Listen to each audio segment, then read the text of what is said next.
Good evening everyone, welcome back to my channel পোপোজ happiness. ঝড় বৃষ্টি মাথা নিয়ে কোথায় এসেছি দেখো একবার। হ্যাঁ, এটা হচ্ছে গিয়ে সল্টলেক করুণাময়ী পয়লা পার্বণ উৎসব। আজ ছিল তার শেষ দিন। টিকিট কেটে আমি ভেতরে ঢুকে গেলাম।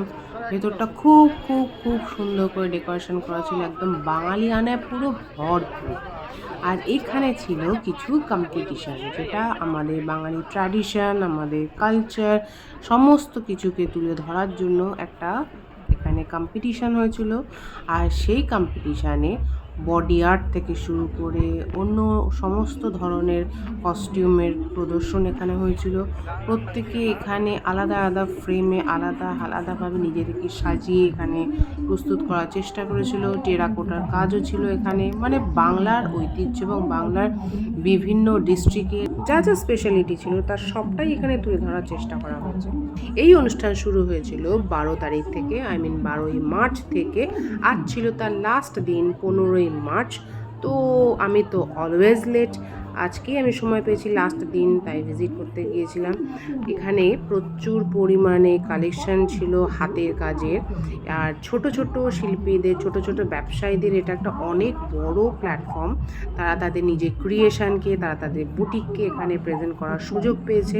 আমরা বাঙালিরা অলওয়েজ ক্রিয়েটিভ, তাই যে কোনো জিনিসকে আমাদের ক্রিয়েশনের মাধ্যমে প্রেজেন্ট করাটাই আমাদের এক এবং একমাত্র লক্ষ্য।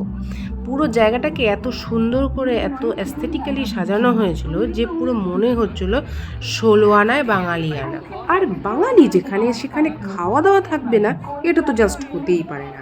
ওখানে স্টার্টার থেকে শুরু করে ডেজার্ট পর্যন্ত সব কিছু, মানে কেউ যদি ওখানে সন্ধ্যাবেলায় যায়, রাতে ডিনার করেও ফিরে আসতে পারবে। দুপুর 2টো থেকে রাত 10টা পর্যন্ত খোলা ছিল। তাছাড়াও ওখানে মেন আকর্ষণ ছিল বাংলা ব্যান্ডের প্রোগ্রাম। আমি সেই জায়গাটা পরে দেখাচ্ছি।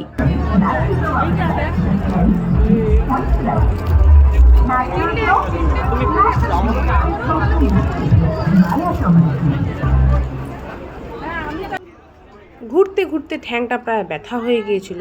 এখানে এক টুকরো একটা আয়না দেখে নিজেকে দেখানোর সুযোগটাও ছাড়িনি আমি। এরই মাঝে 18 বছর পর আমার ছোট বোনের সাথে দেখা হয়, ওকে দিয়ে জোর করে একটা ছবিও তুলে নিয়েছি। এবার আমি চলে যাচ্ছি প্রোগ্রামের সাইডে। এখানে কাল এসেছিল ফেমাস বাংলা ব্যান্ড ফসিলস, আর আজ আসতে চলেছে ফেমাস বাংলা ব্যান্ড ফকিরা।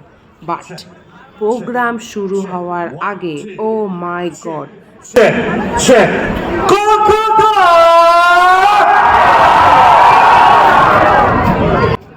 নামে সেই ঝড় আর সেই বৃষ্টি, মানে পুরো ময়দানে রীতিমতো ধুলোর ঝড় শুরু হয়।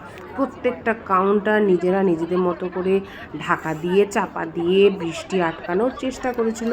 যে যেদিকে পেরেছে বৃষ্টির হাত থেকে বাঁচার জন্য লুকিয়ে ছুপিয়ে দোকানের মধ্যে ঢুকে গেছে। আর আমার একটু ওয়াফেল খিদে পেয়েছিল, তাই আমি একটা ওয়াফেল নিয়ে বৃষ্টি থামার ওয়েট করছিলাম। বৃষ্টি থেমে গেলেই আমি বেরিয়ে যাব, কারণ প্রোগ্রাম দেখতে গেলে অনেক রাত হয়ে যাবে, আমাকে বাড়ি ফিরতে হবে। তাই আমি একটা ওয়াফেল খেয়ে ওখানে বৃষ্টি থামার জন্য অপেক্ষা করে তারপর ওখান থেকে বেরিয়ে গেলাম মেট্রো স্টেশন।